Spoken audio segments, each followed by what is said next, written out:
Baik, Assalamualaikum warahmatullahi wabarakatuh. Om Swastiastu, Namo Buddhaya, Salam Kebajikan. Selamat siang, Bapak dan Ibu guru sekalian dan teman-teman. Karena saya yakin tidak sedikit pula guru ya Mbak ya, yang masih muda, yang mungkin seumuran dengan saya. Saya masih muda kan ya Mbak ya, sama kayak Mbak Ratna juga. Jadi mungkin saya lebih senang ngobrolnya dengan memanggilnya teman-teman. Mohon izin langsung share screen ya. uh, saya akan memperkenalkan apa sih sebetulnya program beasiswa yang ada di Kemdikbud itu ada apa saja. Oke, kita mulai ya. Oke. Jadi kalau ngomongin beasiswa sebetulnya in general secara luas itu saya selalu membedakannya menjadi dua, yaitu kita ngomongin beasiswa degree. Beasiswa inward itu adalah beasiswa yang berasal dari satu negara, yang lamar boleh siapapun gitu kan, tapi hanya boleh milih ke universitas-universitas dari mana uang itu berasal, intinya gitu. Sementara beasiswa outward itu adalah beasiswa yang berasal dari satu negara, yang boleh melamar atau boleh apply hanyalah warga negara dari mana uang itu berasal, tapi karena memang tujuannya adalah memberikan kesempatan terbaik dan pendidikan terbaik, maka warga negaranya diperbolehkan untuk mengapply atau mendaftar ke universitas-universitas luar negeri yang terbaik di dunia. Kurang lebih seperti itu. Nah, seperti sudah sedikit disinggung mengenai perluasan program LPDP. Kadang disebut sebagai perluasan program LPDP, kadang disebut sebagai beasiswa kolaborasi antara LPDP dengan Kemdikbudristek ya. Jadi memang dengan terbitnya Perpres tahun 2021 yang tadinya bahwa LPDP hanya LPDP yang diperkenankan untuk menggunakan hasil investasi dana abadi pendidikan. Namun sejak terbitnya Perpres tersebut maka dananya LPDP atau hasil investasi LPDP boleh digunakan untuk berbagai macam program yang ada di Kementerian Teknis. Kementerian Teknis yang dimaksud ini mana sih? Gitu. Yaitu Kementerian Teknis yang membidangi bidang pendidikan, yaitu Kemenak dan Kemdikbudristek. Nah, bedanya apa yang ada di LPDP dengan yang ada di Kemdikbudristek? Ini kurang lebih bisa menjelaskan secara simpel beda antara program-program yang ada di LPDP dengan program-program yang ada di Kemdikbudristek. Kalau yang ada di LPDP, mohon diingat bahwa LPDP hanya diberikan mandat untuk memberikan beasiswa degree atau beasiswa bergelar untuk S2 dan S3 saja.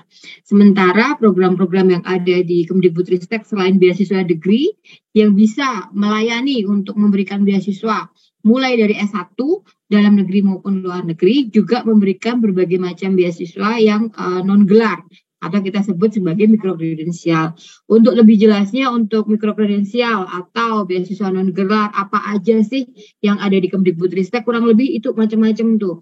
Ada yang mulai dari untuk mahasiswa yang tajuk besarnya adalah Kampus Merdeka, itu untuk mahasiswa, untuk dosen juga mikrokredensialnya.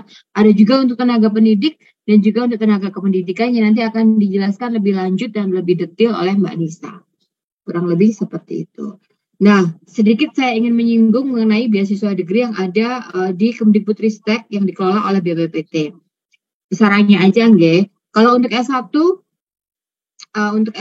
itu kita punya calon guru SMK itu untuk S1. Kemudian ada beasiswa Indonesia Maju. Beasiswa Indonesia Maju ini untuk dalam negeri dan luar negeri. Kalau untuk calon guru SMK hanya untuk S1 dalam negeri. Kemudian ada asrama mahasiswa Nusantara, dan untuk pelaku budaya untuk S1-nya hanya untuk dalam negeri juga. Nah, untuk yang luar negeri hanya ada di BIM atau Beasiswa Indonesia Maju. Sementara kalau untuk magister kami ada untuk dosen PTA, BIM, kemudian calon guru atau guru dan tenaga kependidikan, dosen perguruan tinggi vokasi dan pelaku budaya. Untuk luar negerinya ada untuk dosen PTA, BIM, dan pelaku budaya. Untuk S3-nya itu juga ada PTA, guru dan tenaga kependidikan. Nanti ini kayaknya akan sedikit berubah. Kemudian dosen perguruan tinggi vokasi, pelaku budaya. Luar negerinya ada PTA dan juga pelaku budaya. Nah, kalau untuk non-negeri, BPPT juga mengelola beasiswa non-degree, yaitu ada Dharma Siswa. Basically, Dharma Siswa adalah memberikan kesempatan kepada Ini sebagai, kalau aku bilang sebagai apa ya, soft diplomacy antara Indonesia dengan negara-negara di luar gitu kan, negara-negara yang lainnya, memberikan kesempatan untuk mahasiswa asing untuk selama setahun untuk belajar di Indonesia, belajar mengenai budaya Indonesia, belajar mengenai bahasa Indonesia, dan segala hal yang mengenai Indonesia. Dan ada bantuan disertasi yang akan diberikan kepada dosen ber-NIDN yang sedang menempuh S3 dalam negeri, tapi atas biaya sendiri. Jadi belum ada beasiswanya. Nah, kemudian persyaratannya apa? Apapun jenis persyaratannya, sebetulnya kalau untuk bergelar, apapun jenis beasiswanya, untuk beasiswa bergelar itu satu, usia yang jelas. Usianya pasti akan ada pembatasan usia. Kalau untuk di LPDP ada pembatasan usia tertentu, namun kalau untuk di Kemdikbudristek pembatasan usia untuk beasiswa bergelar itu didasarkan pada SE Menpan nomor berapa saya lupa, tapi yang jelas ada SE Sekjen Kemdikbudristek nomor 1 tahun 2022. Nanti Bapak dan Ibu bisa cermati lebih lanjut bahwa pembatasannya dilihat dari usia pensiun dihitung mundur gitu. 3 kali masa studi sebelum usia pensiun.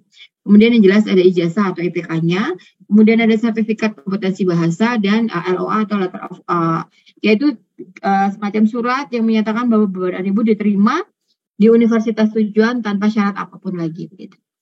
Nah, ini nanti kami belum luncurkan, kita akan luncurkan secara lebih detail nanti mungkin hampir bersamaan dengan beasiswa mikrokredensialnya GTK. Yang jelas kalau untuk degree-nya Kemdikbudristek tidak jauh berbeda dari segi pendanaannya, komponennya sama dengan apa yang teman-teman LPDP dapatkan untuk degree-nya, baik besarannya ataupun komponennya. Kemudian tahapan seleksi, ini sedikit berubah ya nanti. Pendaftaran, ada seleksi administrasi dan seleksi wawancara. Nah, kalau untuk lebih lanjutnya, Bapak dan Ibu bisa memantau semua lini informasi kami ada di media sosial dan di halaman beasiswa kami. Kemudian dapat saya jelaskan juga di sini bahwa Bapak dan Ibu kalau ingin mendapatkan beasiswa, salah satu kompetensi yang paling atau tidak diminta, selalu diminta adalah kompetensi bahasa asing. Karena memang kalau saya selalu bilang ke teman-teman penerima beasiswa LPDP ataupun penerima beasiswa yang lainnya, kenapa itu diminta gitu.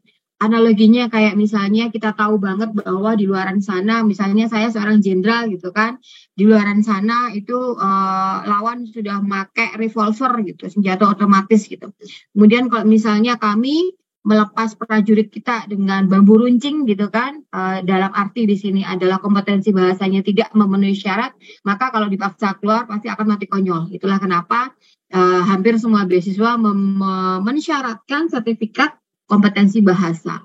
Itu sebetulnya adalah semacam kita pengen memastikan bahwa Bapak dan Ibu akan bisa mencerna, akan bisa memahami informasi dengan maksimal, karena memang semua informasi yang diberikan dalam proses training atau proses pembelajaran itu pasti akan diberikan dalam bahasa asing, terutama biasanya bahasa internasional yaitu bahasa Inggris gitu.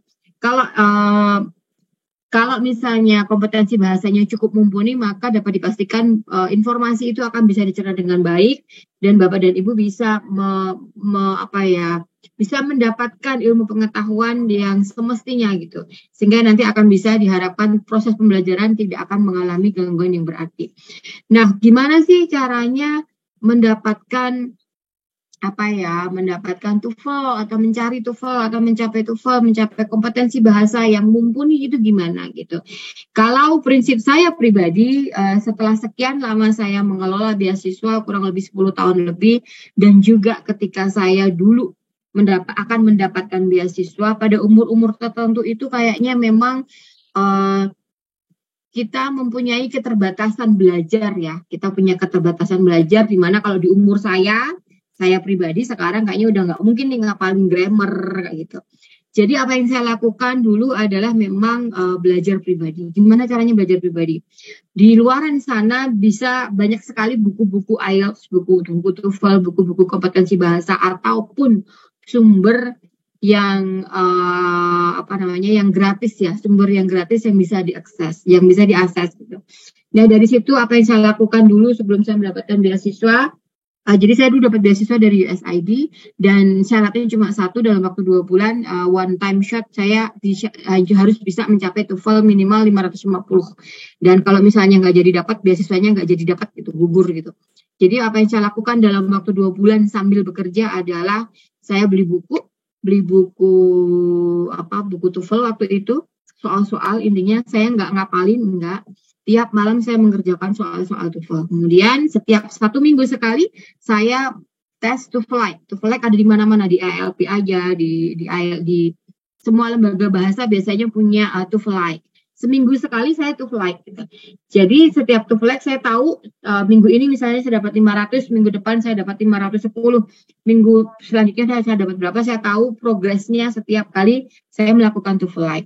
Dari 2 bulan melakukan TOEFL itu sampai pada real TOEFL-nya, saya sampai bisa mengambil mengambil kesimpulan pribadi bahwa antara TOEFL real dengan TOEFL itu akan ada gap atau akan ada turun sekitar 300 poin. Jadi kalau misalnya target TOEFL realnya adalah 550, maka TOEFL nya harus minimal 580. Kalau target TOEFL-nya real adalah 500, maka ketika Anda terakhir TOEFL adalah sekitar 530 jedanya. Begitu juga dengan IELTS. Kalau IELTS target jedanya biasanya setengah. Jadi kalau targetnya 6,5, maka IELTS like-nya itu harus 7. Kalau misalnya targetnya 7, maka IELTS like-nya adalah 7,5. However, sebetulnya tidak ada yang tidak mungkin untuk dilakukan, dan tidak ada orang yang bodoh atau pintar gitu. Karena semuanya itu tergantung niatnya. Sepanjang memang tekadnya kuat, niatnya kuat, maka kalau bahasa psikologinya drive-nya itu akan ke sana, usahanya akan selalu maksimal ke sana gitu. Sehingga dengan usaha yang maksimal, insya Allah hasilnya pun akan maksimal. Mungkin itu Mbak Ratna yang bisa saya sampaikan untuk sementara waktu. Terima kasih. Wassalamualaikum warahmatullahi wabarakatuh.